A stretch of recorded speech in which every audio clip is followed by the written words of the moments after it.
Hello అండి, అందరికీ నమస్కారం. వెల్కమ్ టు చిన్నారి వంటిలు. ఈరోజు మేము ప్రిపేర్ చేయబోయేది ఏంటంటే సాబ్దానా ఉప్మా. సో దానికోసం మనం ఒక 2 గ్లాసెస్ ఆఫ్ సాబ్దానా తీసేసుకోవాలి. ఫస్ట్ అదేంటంటే ఒక 2 అవర్స్ నానబెట్టేసుకొని వాటర్ అన్ని ఫిల్టర్ చేసుకోవాలి.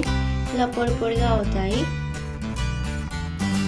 సో దాంతోపాటు ఇంకా కావాల్సిన ఇంగ్రీడియంట్స్ ఏంటంటే కొన్ని పల్లీలు వేయించి పెట్టుకోవాలి. అలాగే కొంచెం పసుపు, ఆవాలు, జీలకర్ర, ఆనియన్, క్యారెట్, మిర్చి, కరివేపాకు, ఇంకా టేస్ట్కి సరిపడా సాల్ట్. ఇప్పుడు నెక్స్ట్ ప్రాసెస్ ఏంటో చూపిస్తాము. సో ఇందాక మేము ఫ్రై చేసుకున్న పల్లి గ్రైండ్ చేసుకున్నాము. అలాగే క్యారెట్ కూడా తురిమి పెట్టుకోవాలి. ఇప్పుడు ఏంటంటే స్టవ్ ఆన్ చేసేసుకొని గిన్నె పెట్టుకొని ఆయిల్ వేసుకోవాలి.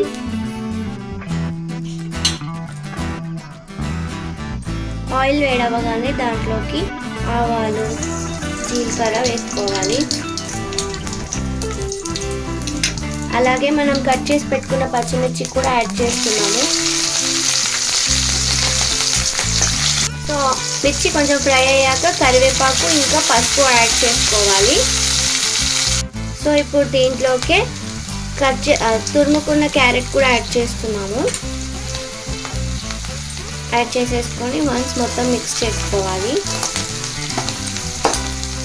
సో క్యారెట్ పచ్చివాసన పోయేంత వరకు గోలించుకున్నాక ఫ్రై చేసుకున్నాక కొన్ని ఆనియన్ యాడ్ చేస్తున్నాము. యాడ్ చేసేసుకొని మిక్స్ చేసుకోవాలి. సో ఇప్పుడు మొత్తం అన్నీ మంచిగా ఫ్రై చేసుకోవాలి ఒక 1 minute వరకు.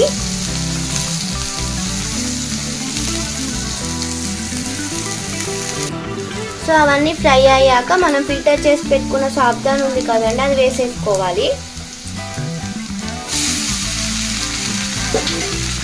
దాంట్లోకి టేస్ట్కి సరిపడా సాల్ట్ కూడా వేసేసుకోవాలి.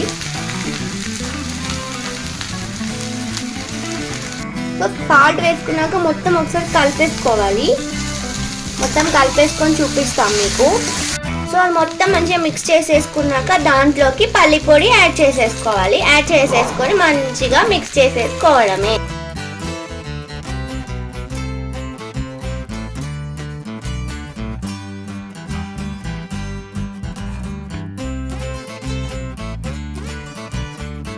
సో ఇంతే అండి, పల్లి పొడి యాడ్ చేసేసుకున్నాక ఒక 2 minutes వరకు మంచిగా మిక్స్ అయ్యేలాగా ఉంచేసుకొని వేడయ్యేంత వరకు ఉంచేసుకుంటే సరిపోతుంది. ఎంతో టేస్టీ అయినా సాబుదానా ఉప్మా రెడీ అయిపోతుంది. మీరు కూడా ట్రై చేయండి, మీకు ఖచ్చితంగా నచ్చుతుంది.